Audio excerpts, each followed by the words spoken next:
Encore une fois, frères et sœurs, je suis vraiment content. Merci d'être là pour qu'on continue notre étude ensemble. Je suis vraiment content de ces études-là. Puis c'est ça. Comme j'ai dit, ce soir, on va finir le chapitre sur le deuxième chapitre qu'on a commencé sur la parole de Dieu, les différentes formes de la parole de Dieu. Puis ensuite de ça, là, mercredi prochain, il va y avoir une pause. Ça va être louange et prière. Puis ça va être dirigé par, si Dieu dirige encore dans ce sens-là, ça va être dirigé par notre frère Florent Constant. Mais je vais être là, mais je veux dire, c'est lui quand même, je vais lui laisser l'idée de la réunion. C'est ça. Et il va faire les chants, puis il va diriger la réunion, le temps de prière. Après ça, on va commencer ce qu'on appelle le canon du Nouveau Testament, de la Bible. Canon, ça veut tout simplement dire les livres qui appartiennent à la Bible. Puis dans le fond, on va retracer comment la Bible s'est formée, comment on fait pour différencier quel livre qui appartient vraiment à la Bible et ceux qui n'appartiennent pas à la Bible, parce que je ne sais pas si vous avez déjà vu une Bible catholique entre les mains. Il y a beaucoup plus de livres que dans nos Bibles à nous. C'est ce qu'on appelle des livres apocryphes. On va voir c'est quoi ça, mais c'est des livres que nous, les protestants, on ne met pas dans la Bible.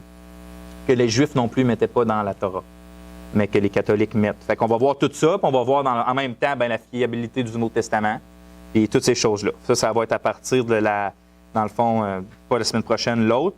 Puis on va passer, c'est un gros chapitre, fait qu'on va passer beaucoup de semaines dans celui-là. Mais c'est un chapitre intéressant, par exemple.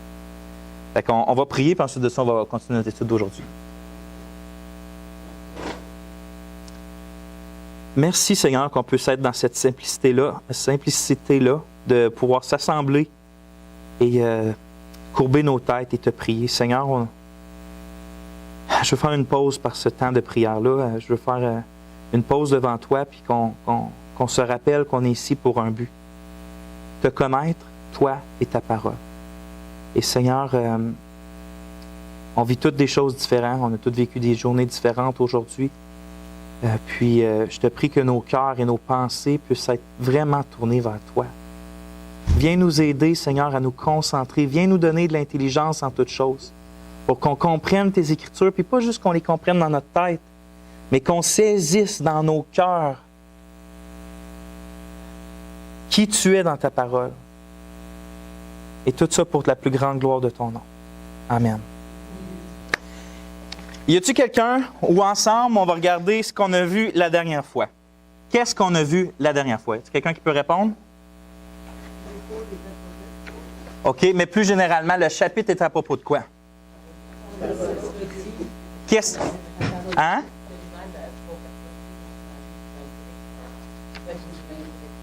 OK. Quel était le sous-titre de ce qu'on a vu? Tout le chapitre est à propos de quoi par rapport à la parole de Dieu? Oui, c'est ça, OK. On est proche. On a vu quelles sont les différentes formes de la parole de Dieu. Parce que comme on a vu, la Bible utilise cette expression-là pour décrire plusieurs choses différentes. La première qu'on a vue, est-ce que vous vous en souvenez, c'est quoi? La parole de Dieu désigne... All right, la personne du Seigneur Jésus-Christ. Combien il y a environ de versets qui disent ça dans le Nouveau Testament? Combien environ? Pas beaucoup, mais combien? 2 certains qui sont où?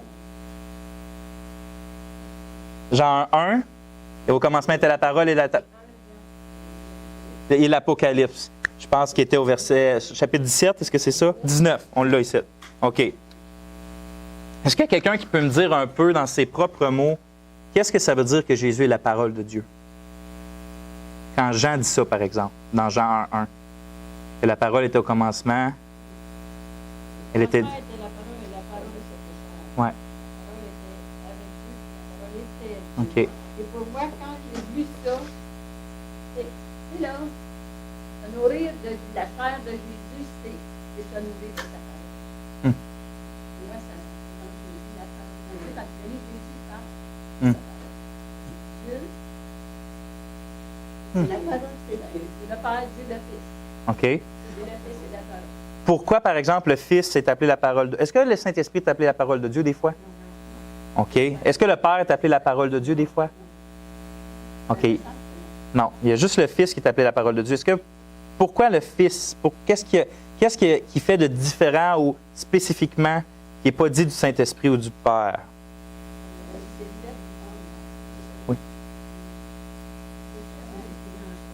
OK? Il est venu en chair faire quoi? All right. Quand on lit dans Jean 1,14, qu'on dit que la parole s'est fait chair, puis que c'est le Fils de Dieu, on lit un peu plus loin dans 1 Jean 15 ou 17, 15 à 17, que c'est lui qui révèle le Père. C'est lui qui dévoile le Père. Donc, quand Dieu, dans la Bible, c'est toujours révélé par sa parole. Il a créé par sa parole, il parlait à Adam, il a révélé sa volonté, sa loi par la parole, ses promesses. Puis finalement, on a vu que dans le Nouveau Testament, la révélation ultime de Dieu, celui qui montre le plus, qu'est-ce qui montre le plus? Qui est Dieu, sa volonté, sa nature, c'est finalement Dieu fait chair, qui est Jésus-Christ. Donc c'est pour ça qu'on pourrait changer l'expression, par exemple, de façon simple, que Jésus-Christ, c'est la révélation de Dieu. C'est ce que ça veut dire, grosso modo, qu'il est la parole de Dieu. Il est la révélation ultime.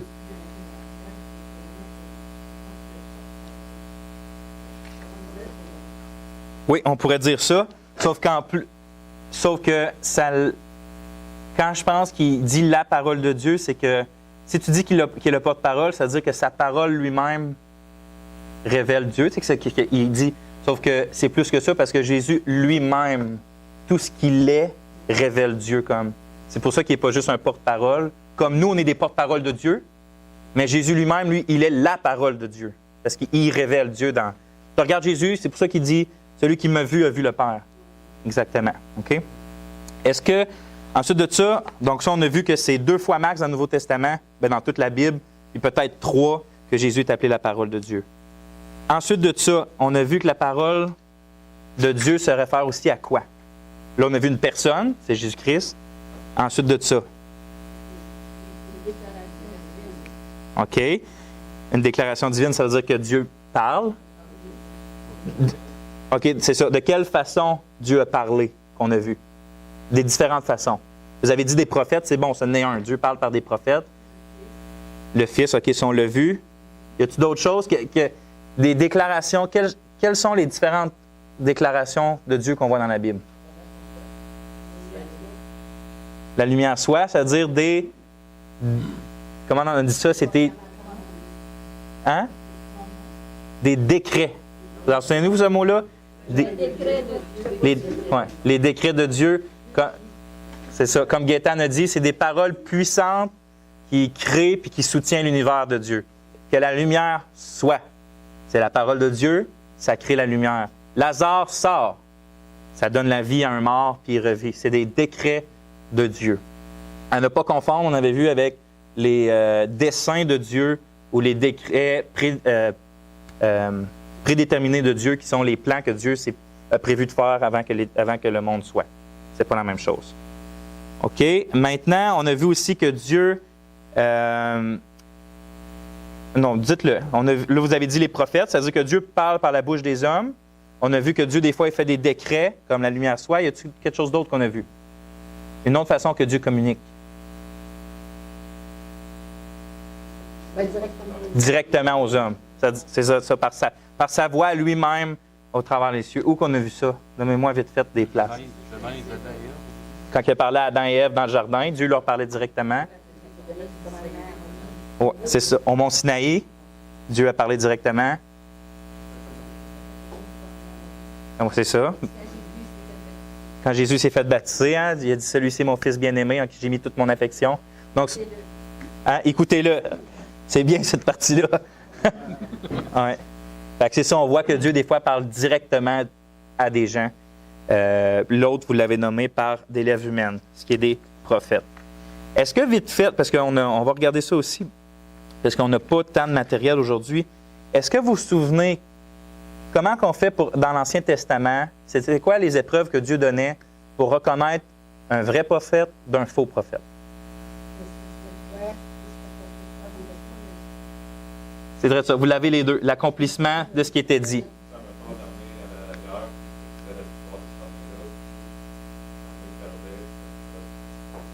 Amen, c'est ça. Donc, ouais, était mis à mort, c'est ça. Ouais, c'est ça. Elle a écouté lui la semaine passée. OK. Elle est dedans. Ah. OK. Fait. Non. Ouais. C'est ce qu'on lui faisait, les prophètes qui ne disaient pas la vérité, on les mettait à mort. Ils mettaient la mort au Oui. Yeah.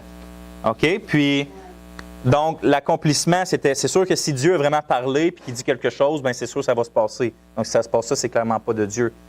Mais, s'il y a quelque chose qui se passe, mettons qu'il y a quelqu'un qui arrivait et disait, il aurait dit, « Hey, on va-tu voir brûler nos enfants à Moloch?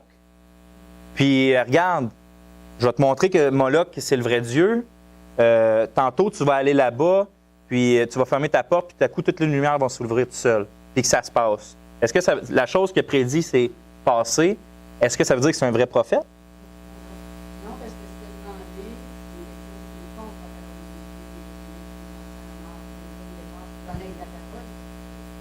demandé, Amen. C'est ce qu'on avait vu dans Deutéronome 13, où que c'est Dieu lui-même qui met à l'épreuve son peuple pour savoir s'ils sont attachés à lui et à sa parole.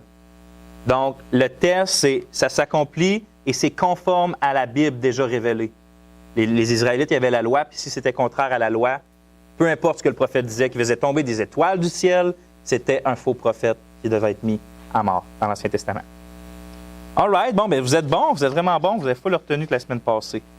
À cette heure, aujourd'hui, on va voir la dernière forme de notre étude de ce chapitre-là, d'une forme de Dieu, puis vous pensez, de la parole de Dieu, puis vous pensez que c'est laquelle? Qu'est-ce qui nous manque comme forme?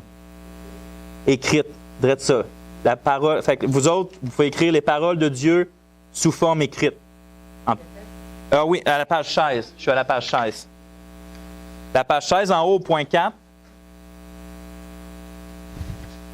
Vous pouvez écrire comme vous le voulez. Moi, j'ai écrit les paroles de Dieu sous forme écrite, puis en parenthèse, j'ai écrit la Bible.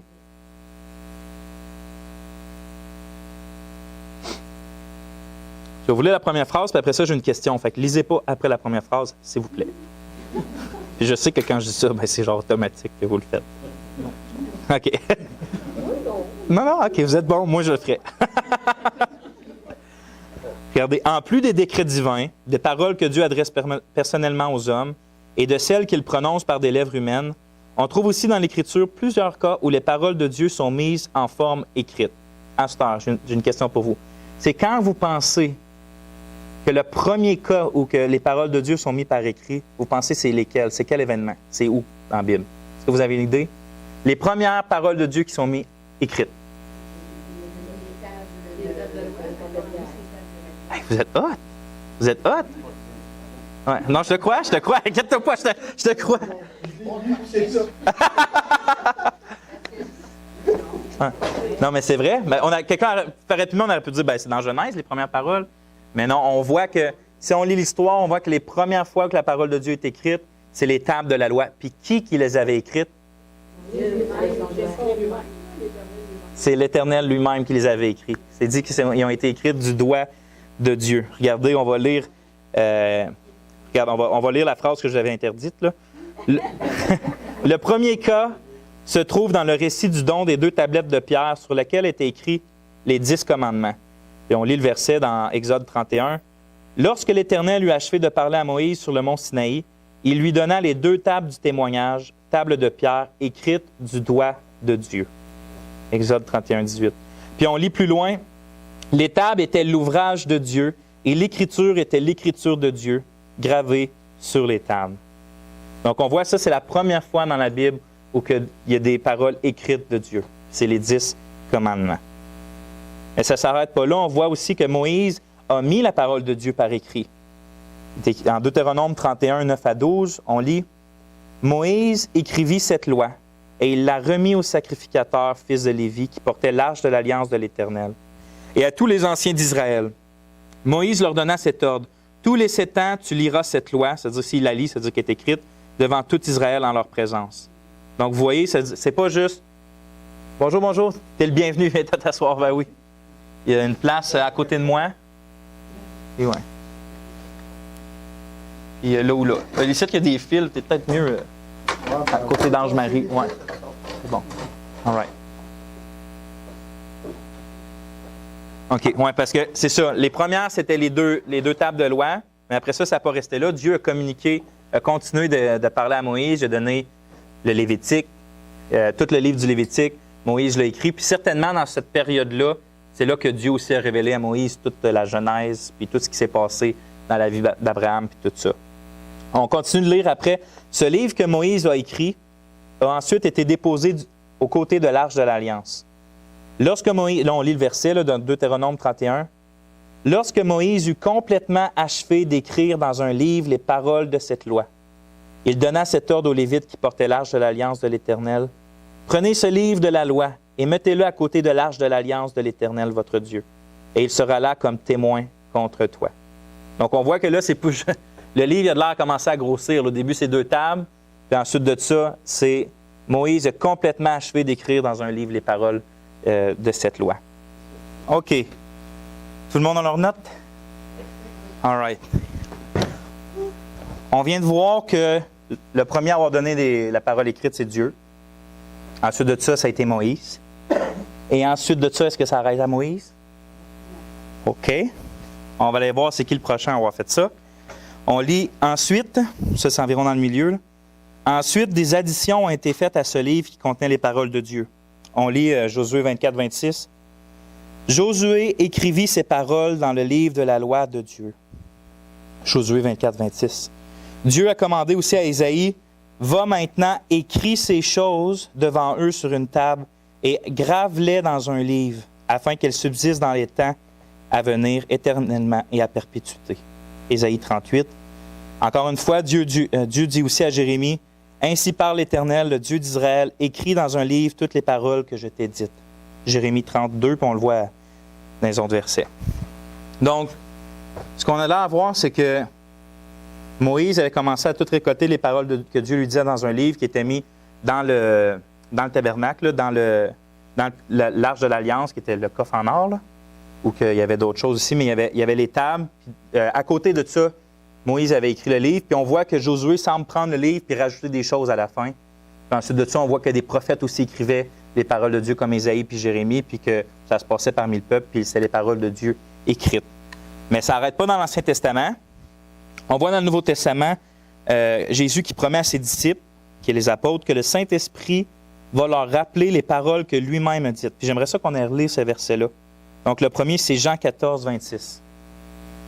Jean, qui est le 4e évangile.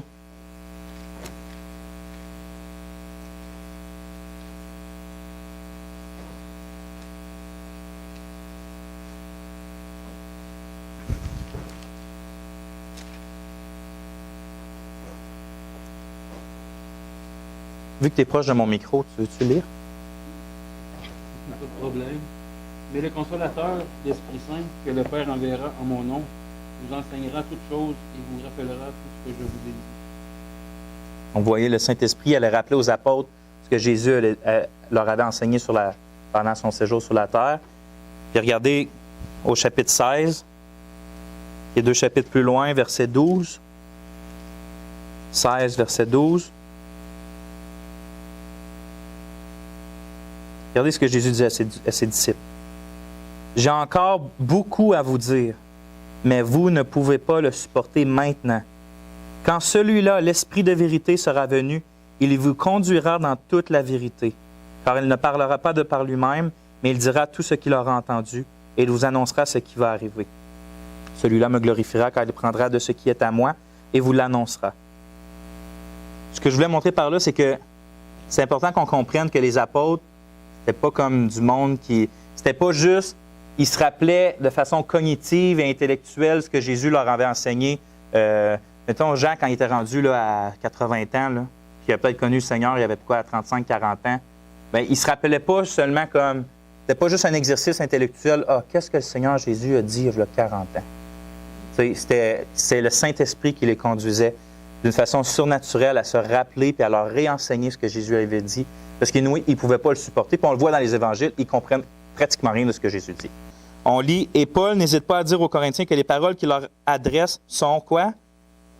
Un commandement du Seigneur. On voit ça dans 1 Corinthiens 14, 37, que Paul était capable de dire que ce que je vous dis, c'est pas ma parole, c'est la parole de Dieu. C'est pas n'importe qui peut dire ça. C'était les apôtres. Je suis encore page 16, puis là, je suis à l'avant-dernier paragraphe en bas. OK? On va lire le dernier paragraphe. Ça dit « Il nous faut noter encore une fois que ces paroles, les paroles écrites, que ce soit l'Ancien Testament ou le Nouveau, sont toujours considérées comme les paroles de Dieu lui-même, même si elles ont été écrites par des êtres humains et dans un langage humain. Donc, elles ont une autorité absolue et elles sont entièrement vraies. De ne pas croire, de ne pas les croire, de ne pas les obéir est un péché sérieux qui entraîne le jugement de Dieu. » On va tourner dans Jérémie 36 pour voir ça. Donc, si un vrai prophète parlait, il fallait l'écouter, sinon c'est un péché. Si un prophète met par écrit les paroles ou un apôtre met par écrit les paroles de Dieu, c'est la parole de Dieu, elle a pleinement l'autorité de nous conduire. De ne pas l'écouter, c'est un péché. Fait qu'on va lire dans 36, 29. Et là, c'est le prophète Jérémie, qui parle à un roi. L'histoire, c'est que le roi, là, Jérémie avait donné les paroles. Il avait écrit des paroles sur un papier ou sur un livre, peu importe ce que c'était. Il l'avait donné à son serviteur qui allait le conduire à ce roi-là. Ce roi-là les a pris et les a lancés dans le feu. Okay? Fait qu'on va lire ensemble. « Et tu diras à Jéhoïakim, roi de Juda, ainsi dit l'Éternel, tu as brûlé ce rouleau en disant, pourquoi y as-tu écrit, disant, le roi de Babylone viendra certainement, il détruira ce pays et en fera disparaître les hommes et les bêtes. C'est pourquoi, ainsi dit l'Éternel, touchant Jéhoïakim, roi de Juda, il n'aura personne qui s'asseye sur le trône de David, et son cadavre sera jeté dehors de jour à la chaleur et de nuit à la gelée. Et je le punirai, lui et sa semence, et ses serviteurs pour leur iniquité, et je ferai venir sur eux et sur les habitants de Jérusalem et sur les hommes de Juda tout le mal que je leur ai annoncé, et ils n'ont point écouté. » Vous voyez, il a reçu les paroles de Dieu écrites. C'était même pas Jérémie, il n'a pas entendu Jérémie. C'était le rouleau qu'il avait, que Jérémie lui avait donné. Là. Puis quand il a lu et qu'il a vu que c'était un malheur pour lui, au lieu de se repentir, il les a pris, il les a lancés dans le feu, puis Dieu lui recommunique quelque chose, puis il dit, tu vas être puni à cause de ça, parce que tu n'as pas écouté mes paroles écrites. C'est juste pour montrer qu'on voit des places dans la Bible que c'est pas à cause que c'est de l'encre sur un bout de papier. Si ça a vraiment été communiqué par Dieu, ça doit être de l'encre sur un bout de papier, ça a pleine autorité sur nos vies pour nous guider, puis pour nous dire quoi croire, puis quoi pas croire. À cette heure, regardez pas tout de suite vos 3 petits points, OK? Une question. Il y a plusieurs... Je l'ai nommé ça il y a pas longtemps dans ma prêche sur la parole de Dieu. J'ai nommé plusieurs bénéfices du fait que la parole de Dieu elle a été écrite. Qu'est-ce que vous pensez que ça change qu'elle soit écrite? Pourquoi vous pensez que Dieu l'a mis par écrit? C'est un bon point. Des boules à la bouche? Les écrits, ça reste. Fait que par là, tu veux dire que... Les paroles s'envolent et les écrits restent. Et voilà. Oui, c'est ça. Oui. Y a-t-il d'autres choses que vous pensez que c'est vrai? C'est quoi tu veux dire par plus accessible? Tu veux dire on peut se le prêter, on peut l'envoyer à des places de façon... C'est vrai? C'est vraiment bon? Y a-t-il d'autres choses? Vous pensez que c'est important de l'avoir par écrit? C'est quoi les bénéfices? On a vu l'accessibilité. On a vu... tu avais dit la conservation. Et ça a permis que... Donc, c'est facilement, tu penses à de quoi? Ah, ça, c'était quoi? Vu qu'il est écrit, tu peux facilement aller voir et dire, ah, c'était ça. D'après moi, c'est parce que c'est comme ça rejoint un peu ce que Simon disait, c'est plus accessible. On parle de rouleau dans ce temps-là. Ouais. Et c'est ça se promenait. Ouais. On ne veut pas ça se propageait vite, peut-être en parole. Un rouleau, tu veux dire? Tu sais, comme la parole qu'on vient de lire, là, tu parles d'un rouleau. Oui. Oui, c'est sûr. C'est l'ancien Internet, dans le fond. Oui, c'est l'ancien Internet. Regardez, on va aller les écrire. Moi, j'en ai mis 3. Vous en avez nommé pas mal plus, mais on peut en écrire. Le 1, c'est qu'il y a une meilleure conservation. Vous pouvez l'écrire pour ceux qui c'est vraiment vide. Là. Une meilleure conservation des paroles de Dieu pour les prochaines générations. Puis vous l'avez dit tantôt, c'est Jean-François le premier à l'avoir dit. Il y a une meilleure conservation des paroles de Dieu pour les prochaines générations. De dépendre de la mémoire, de la répétition des traditions orales est une méthode beaucoup moins fiable pour préserver les paroles au fil du temps que la mise par écrit. C'est qu'on a la mémoire. Hein? Je suis bien content que vous ne devez pas compter sur ma mémoire pour avoir les paroles de Dieu, OK? Hein? Regardez, tournez dans Deutéronome, chapitre 31. Je veux vous montrer que même Dieu lui-même... parce que vous savez que c'est vraiment un don exceptionnel qu'on peut tous avoir une Bible dans nos mains en ce moment. Là. Ça n'a vraiment pas toujours été comme ça. Là. Quand les rouleaux, c'était gros de même, là, puis qu'il fallait que tu aies 2 gars pour les déplier chaque côté, là, puis que ça valait genre une année de salaire à faire, là, ils n'avaient pas partout de ça. Là.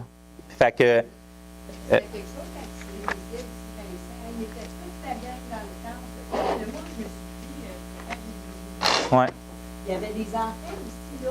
C'est direct là qu'on s'en va. Tout le monde était là, ils lisaient, là, tu sais. Mhm. C'est sûr que les enfants de ces années-là pouvaient aussi. C'est sûr et certain. C'est certain que c'était pas des enfants en famille. Ah, merci.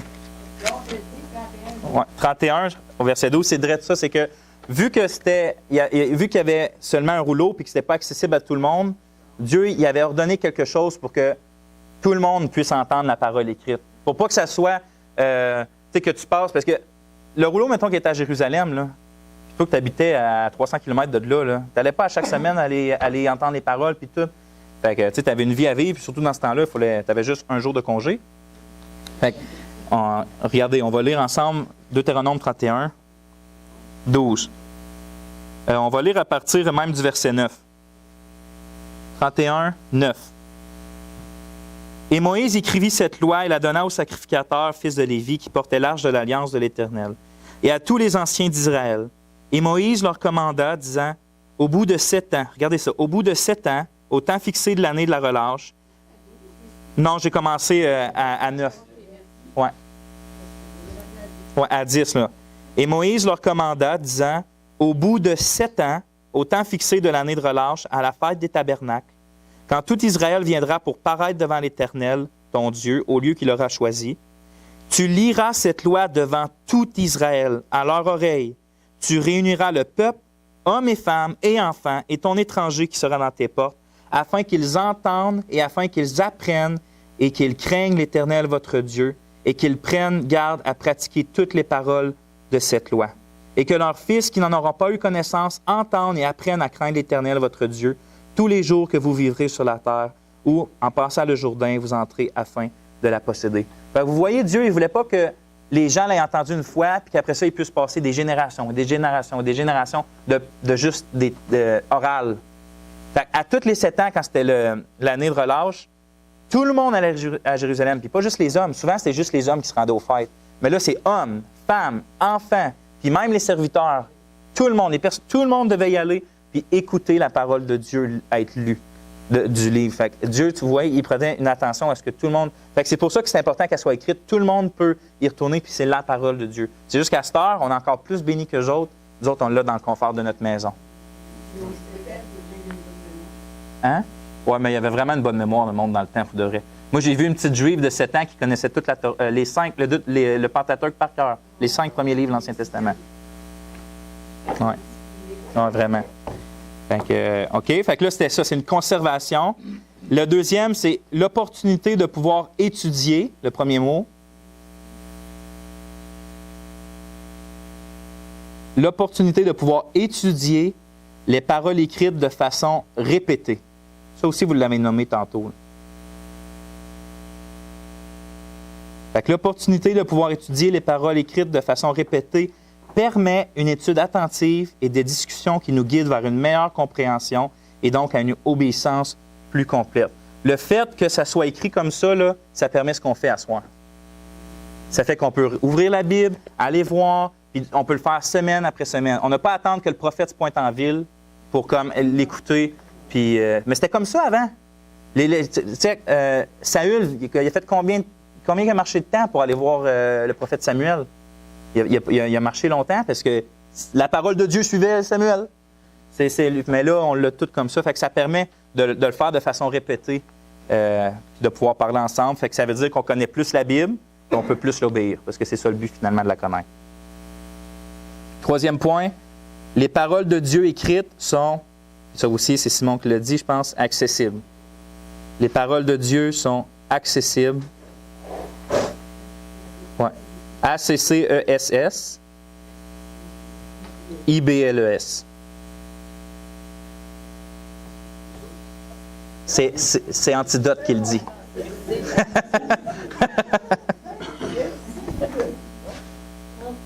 Ouais. Donc, les paroles de Dieu écrites sont accessibles à beaucoup plus de gens que s'ils étaient seulement préservés par la mémoire et la répétition orale. Elles peuvent être inspectées à n'importe quel moment par n'importe qui et ne sont pas limitées à ceux qui les ont mémorisées. Quelle bénédiction que Dieu ait choisi de le communiquer de façon écrite. Donc, la note, c'est juste pour qu'on ait une note de ce qu'on vient de dire. Donc, la fiabilité, on peut se rappeler, vous voulez se rappeler les bénéfices là, d'avoir la parole de Dieu écrite? Rappelez-vous ces trois mots-là. Donc, la fiabilité, la permanence et l'accessibilité des paroles de Dieu sont grandement renforcées lorsqu'elles sont mises par écrit. Je ne vois pas de meilleure façon que la mise par écrit.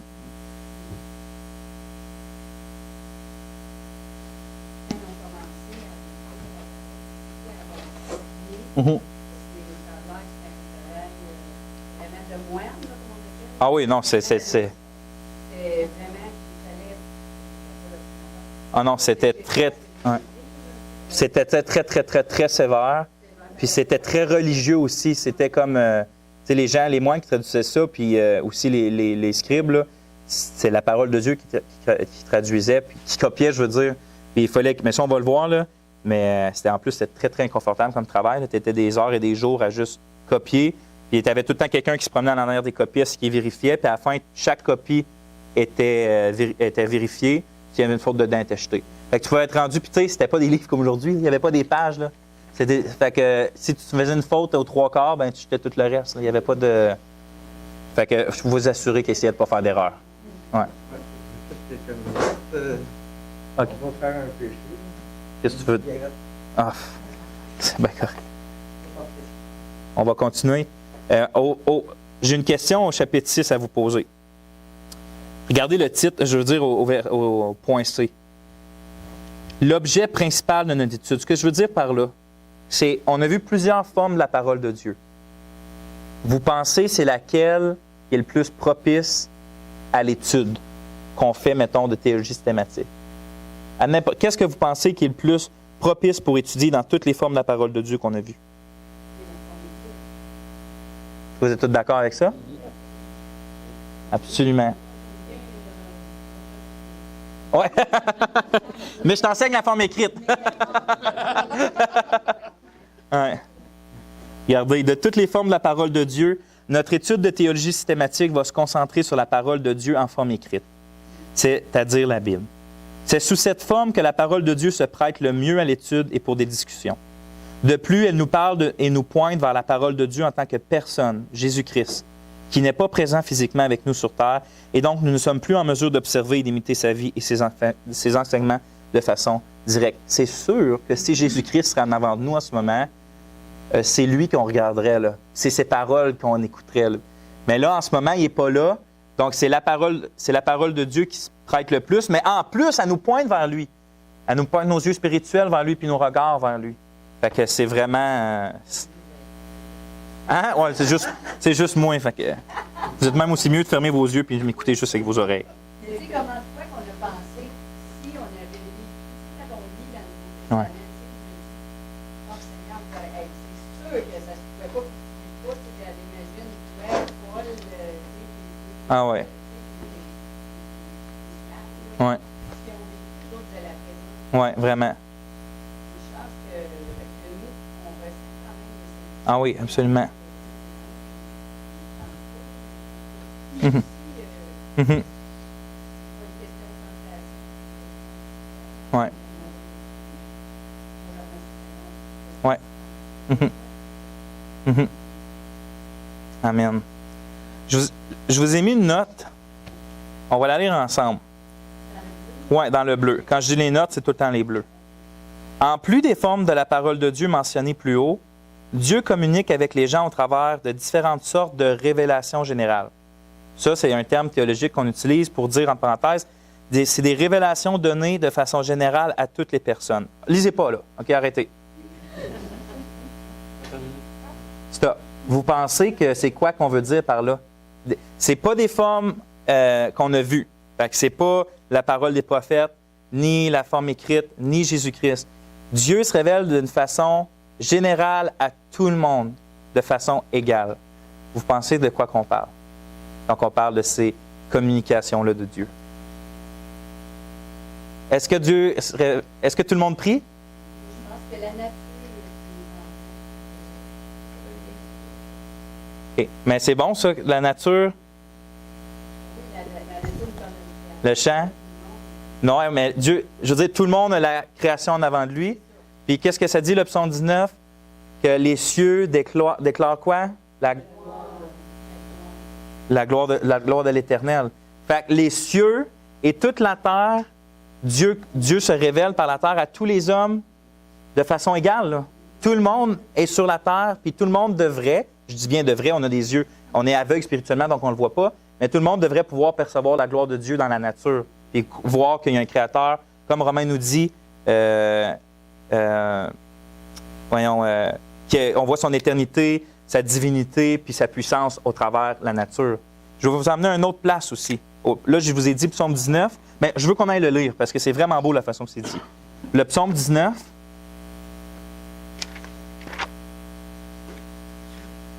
Ouais, le psaume 19.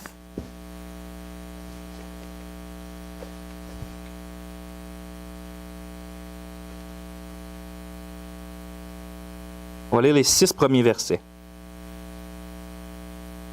Les cieux racontent la gloire de Dieu et l'étendue annonce l'ouvrage de ses mains. Un jour en proclame la parole à l'autre jour, et une nuit la fait connaître à l'autre nuit. Il n'y a point de langage, il n'y a point de parole, toutefois leur voix est entendue.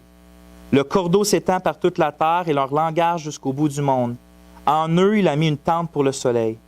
Il sort comme un époux de sa chambre nuptiale, comme un homme vaillant, il se réjouit de courir sa carrière. Sa sortie est un bout des cieux et son tour jusqu'à l'autre bout, et rien n'est caché à sa chaleur. Vous voyez-vous ce qu'il est en train de dire?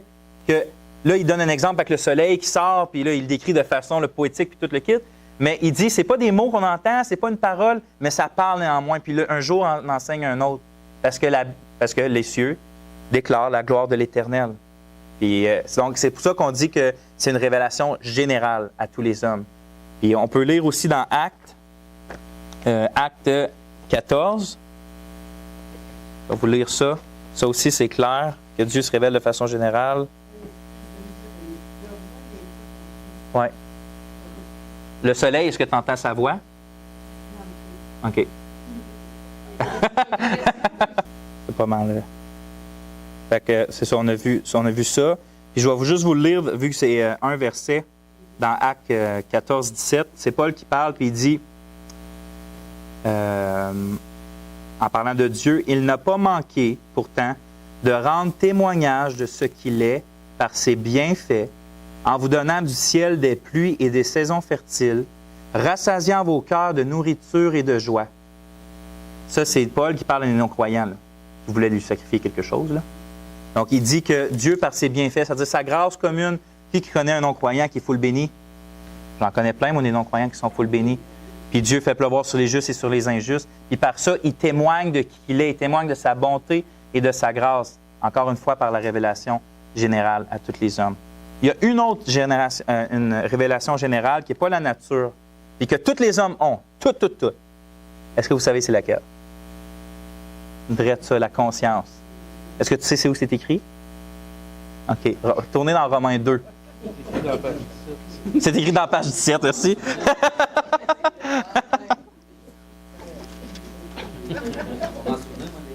« 15. »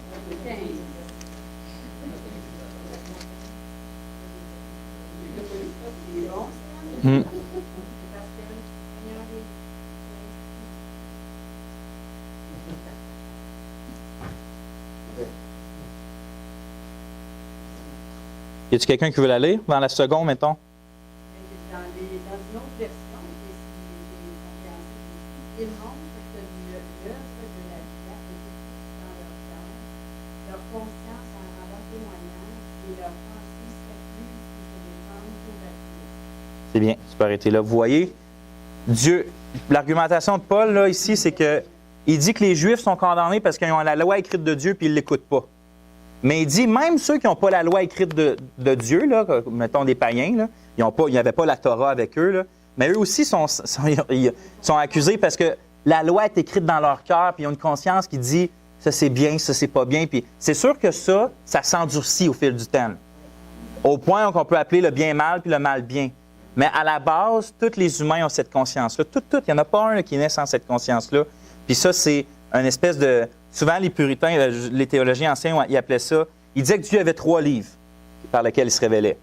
La Bible, qui est le ultime, mais le livre de la nature puis le livre de la conscience. Il disait que c'était Dieu qui se révélait par ces 3 livres-là. Puis c'est vrai, on voit ça dans la Bible, on vient de le voir.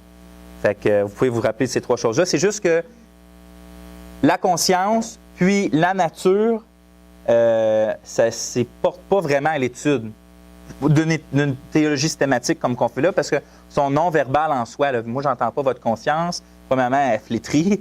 La plupart de nos consciences sont flétries, bien là, sont renouvelées par le Saint-Esprit. Mais tu sais, on ne l'étudie pas pour savoir, voici ce que Dieu dit sur les anges. Là. Je ne vais pas étudier votre conscience. Et je ne ferai pas ça non plus avec la nature. On peut apprendre des choses de Dieu par la nature, sauf que ça ne se prête pas pour une étude aussi exhaustive qu'on fait là sur la volonté, les promesses de Dieu puis la doctrine comme qu'on fait là. C'est pour ça que Wayne Grudem, il les a pas mis dans son livre comme d'une forme de quoi? Le mot veut...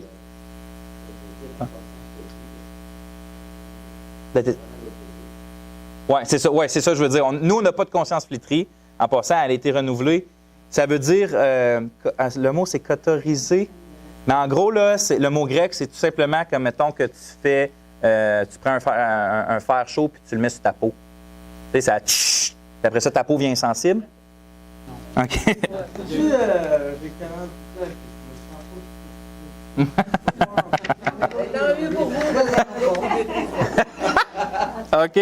40 OK.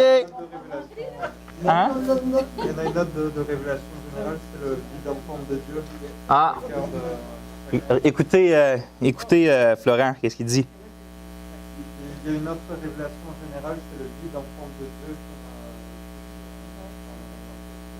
C'est dans la Bible. C'est pas vraiment une révélation, mais c'est la révélation de... C'est ça... On sait ce qui nous manque. Oui, amen. All right, c'est vrai ça. C'est écrit après la petite bulle, là, les autres formes de la parole de Dieu ne sont pas appropriées comme base première pour l'étude de la théologie, on l'a vu. Nous n'entendons pas les paroles des décrets de Dieu, hein, on n'entend pas Dieu dire que la lumière soit. C'est Dieu qui le dit, ça, on ne l'entend pas nous autres. Là. C'est des décrets de Dieu, c'est lui qui s'arrange avec ça. Donc, on ne peut pas les étudier directement, même si on en voit les effets. Là. Si Dieu dit tournade, on ne l'entend pas dire tournade, mais on voit la tournade. On ne peut pas étudier ces décrets-là, ne sont pas étudiables en eux-mêmes. On peut juste observer les effets, puis agir en conséquence. Les paroles de Dieu adressées personnellement, c'est pas commune. Ça, c'est quand que Dieu là, parle à un homme directement des cieux, là, sans passer par un prophète, par exemple. Ça arrive pas souvent, même dans la Bible, là, ça arrive pas souvent. Là. Très, très, très rarement. Puis en plus, même si on entendait aujourd'hui Dieu nous parler personnellement, on n'aurait pas la certitude qu'on l'a bien compris, une chose, puis qu'on va bien s'en rappeler, 2, et que lorsqu'on va en parler aux autres, bien, qu'on va le dire de façon précise. Vous voyez toute l'incertitude là-dedans? Dieu a beau te parler des cieux, mais est-ce que tu l'as bien compris? Ensuite de ça, est-ce que tu vas t'en rappeler vraiment comme il faut? Moi, je ne m'en rappellerai pas.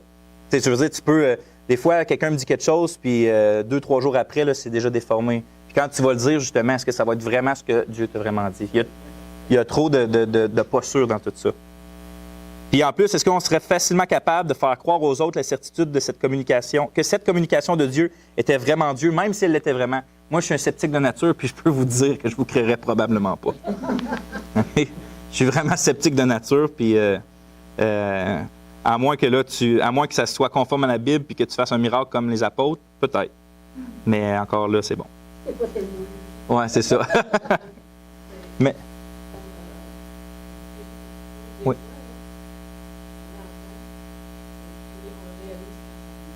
Oui, je comprends.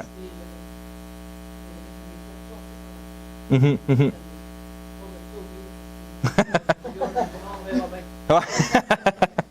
Puis bon, encore, ça, je comprends ce que tu veux dire, c'est quand on sent que Dieu nous dit quelque chose en dedans, mais c'est encore, qui parle directement des cieux, Ça, c'est comme une autre coche encore. Là. C'est comme.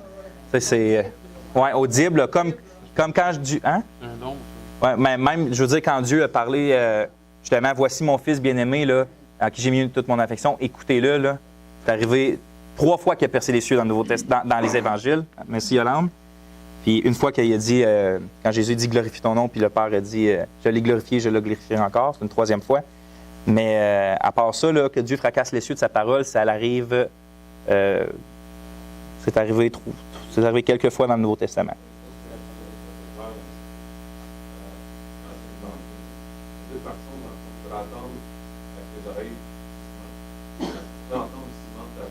Ben, c'est ça. C'est comme on voit dans la Bible que des gens, quand des fois Dieu parlait, comme au mont Sinaï, les Israélites l'entendaient avec leurs oreilles. Puis Dieu leur parlait d'une façon qu'ils pouvaient comprendre. Puis qu'est-ce qu'on veut dire justement quand il parle dans notre cœur, c'est que tu n'entends pas comme. En tout cas, moi, ça m'est jamais arrivé d'entendre comme. Ouais, c'est ça. Vincent, va-t'en par là-bas. Mais j'ai déjà vu du monde qui disent avoir entendu ça. Puis même Tony, là. Tony, c'est quoi que. En tout cas, je m'en souviens plus, il vous le racontera m'emmener. Mais aussi, plus communément, ce qu'on veut dire, c'est c'est plus une impression qu'on sent que Dieu communique avec nous. Tu sais, comme des fois, je sens qu'il faut que j'aille parler à une personne. Là. Mais j'ai pas entendu, moi, en tout cas, moi, je parle pour moi, j'ai pas entendu Dieu me dire Vincent va parler à cette personne-là, de façon audible. Et ça peut être des fois que Dieu envoie des messages. Bien, dans l'Ancien Testament, oui. Mais on voit dans le Nouveau Testament, dans l'Hébreu, que Dieu a parlé par des anges dans le passé, puis que maintenant, il nous parle par le Fils. Fait ouais, puis on voit que c'est l'Esprit qui rappelait aux apôtres la parole de Christ, puis là, les apôtres ont mis par écrit. Fait que moi, je vois nulle part dans le Nouveau Testament où que des anges parlent dans le cœur des hommes. Je vois, par exemple, des anges apparaître puis parler avec les hommes. Quand il va sortir Pierre de prison, là, puis qu'il a la misère à... On dirait qu'il ne réalise pas, là. All right. Ensuite de ça, on voit... Là, on est en train de décortiquer tout ce qu'on a vu. Les décrets, là, on vient de voir les paroles directes. Ensuite de ça, on voit les paroles de Dieu dites au travers des lèvres humaines ont cessé d'être données quand le Nouveau Testament a été complété. Là, je dis ça, mais je veux vous dire, je vous l'ai dit la dernière fois, je crois qu'il y a encore des prophéties dans le Nouveau Testament, mais que c'est différent d'une communication autoritaire de la parole de Dieu comme « voici ce que l'Église doit faire au travers de tous les temps ». Ce que je veux dire, c'est que les prophètes de l'Ancien Testament avaient l'autorité de mettre par écrit et communiquer la vision de Dieu à son peuple. Dans le Nouveau Testament, il y avait les prophètes du Nouveau Testament puis les apôtres qu'on voit qui font ça, qui ont l'autorité de dire là, avec certitude que tout ce qui sort de leur bouche, c'est la parole de Dieu, puis que tu peux l'écrire puis le mettre dans le Nouveau Testament. Il y avait juste les apôtres qui pouvaient faire ça. Un coup que le Nouveau Testament était fini, là, ça, c'est parti. Là. Il n'y a pas un prophète qui pourrait arriver aujourd'hui là, qui pourrait dire « Vous pouvez rajouter ça après Apocalypse. » Ça, hein? C'est ça. On voit, dans la journée de l'Apocalypse, la Bible est complète. Sauf qu'on voit quand même dans le Nouveau Testament, on va arriver quand on va voir dans les dons que Dieu donne à l'Église, le don de prophétie, qui peut être une parole communiquée à certaines personnes, sauf que c'est pas pareil. Vous comprenez la différence? C'est pas pareil que la Bible. C'est ça que je veux dire quand que je dis que la communication de Dieu au travers des prophètes, c'est qu'il n'y a plus personne qu'on peut aller voir qui sont des prophètes, dans le sens comme les apôtres ou comme les prophètes de l'Ancien Testament. Mais certainement, Dieu peut te révéler quelque chose sur le cœur de ton frère, puis qui dit mon frère, est-ce que ça se peut que ces temps-ci, tu t'attaches un peu trop à l'argent, sans connaître rien de sa vie, mais que là, tu as vraiment genre, dans ton cœur de dire ça, puis que c'est vrai de ça en ce moment, puis que là, il se met à pleurer devant Dieu. T'sais, ça, je crois à ça, que Dieu communique des exhortations, puis des paroles comme ça. Puis on va le voir dans le Nouveau Testament. Vous êtes pas, là, croyez-moi pas juste à cause que je vous le dis. Là. Je dis qu'on va le voir dans le Nouveau Testament. Puis jusque-là, ben c'est ça. Les circonstances qui t'arrivent dans ta vie, des fois, c'est Oui, c'est ça. des circonstances. Ouais. On voit dans le Nouveau Testament que si quelqu'un rentre dans une église, puis tout le monde prophétise, puis que tous leurs cœurs sont révélés, que tout le monde rend gloire à Dieu parce que Dieu est vraiment au milieu de vous. On voit Paul qui communique comme ça. Fait qu'on voit que la prophétie dans le Nouveau Testament est quelque chose de différent du ministère de prophète et d'apôtre. C'est ça que je veux dire, que depuis que la Bible est fermée, ça n'existe plus, ça. Des gens comme les apôtres qui peuvent rajouter des choses à la Bible. Ensuite de ça, on lit « Il est beaucoup plus profitable pour nous d'étudier la parole de Dieu mise par écrit dans la Bible. C'est la parole écrite de Dieu qu'il nous a commandé d'étudier. » C'est écrit dans le psaume 1 et 2. « Heureux l'homme qui trouve son plaisir dans la loi de l'Éternel et qui la médite jour et nuit. » La loi de l'Éternel, là, c'était la Torah, c'était l'Ancien Testament, c'était le Pentateuque. Puis c'était écrit. Fait que heureux l'homme qui la médite jour et nuit. Ce que Dieu a dit à Josué s'applique aussi à nous. Dans Josué 1.8, Que ce livre de la loi ne s'éloigne point de ta bouche. Médite-le jour et nuit pour agir fidèlement selon tout ce qui est écrit. Car c'est alors que tu auras du succès dans tes entreprises, c'est alors que tu réussiras. C'est le livre écrit que Josué devait méditer puis garder dans sa bouche puis dans son cœur. Puis regardez, on l'a vu, dernier message de la parole, quand j'ai prêché, c'est la parole de Dieu mise par écrit, la Bible qui est décrite comme étant inspirée, littéralement soufflée de Dieu, utile pour enseigner, pour convaincre, pour corriger, pour instruire dans la justice, pour que l'homme de Dieu soit parfait puis accompli pour toute bonne œuvre. C'est ça qui est écrit après. C'est la parole de Dieu écrite que Paul dit, là. Il ne dit pas que c'est tout le reste. Il dit que c'est la parole de Dieu écrite qui est autant utile pour convaincre, corriger et instruire. Ça, c'est dans 2 Timothée 3,16. À ce temps, j'ai 2 petites questions, puis on a le temps d'application personnelle, puis on va finir ce chapitre-là avec ça. Vous pouvez répondre comme vous voulez. Penses-tu que tu prêterais plus d'attention si Dieu te parlait des cieux ou par la voix d'un prophète que s'il te parle par les paroles écrites de la Bible? Pourquoi?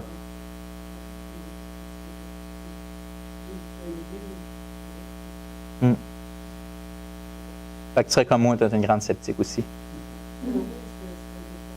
C'est bien. Est-ce qu'il y a quelqu'un qui pourrait dire que si vous marchez là, demain matin, puis là, bang, il y a un gros bruit qui sort du ciel, là, puis vous entendez de quoi? Est-ce que tu penses que tu aurais plus confiance à ça ou à la Bible que tu as chez vous quand tu es parti le matin? Ah ouais, ok, beau. Je m'en vais pas. Ouais. Moi, j'aurais quelque chose à dire par rapport à ça. À un moment donné, un bébé garé,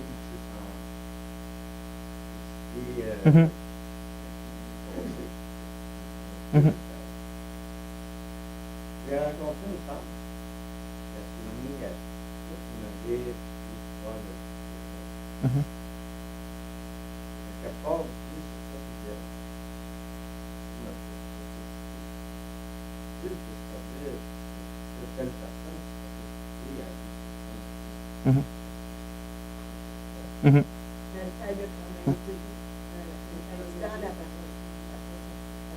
ouais, mais sûrement qu'elle a peut-être déjà lu, que là, tu parles, c'est sûr qu'elle me l'a dit à moi. Tu comprends? Lui, il y avait un message à m'envoyer. Ah oui, on croit à ça.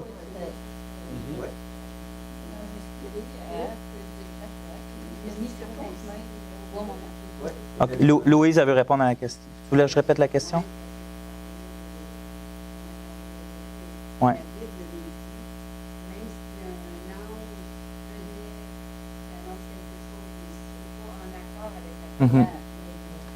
Donc, même si les cieux fracasseraient puis que tu t'entendrais une voix puissante, tu porterais quand même plus ton attention sur la parole écrite de Dieu.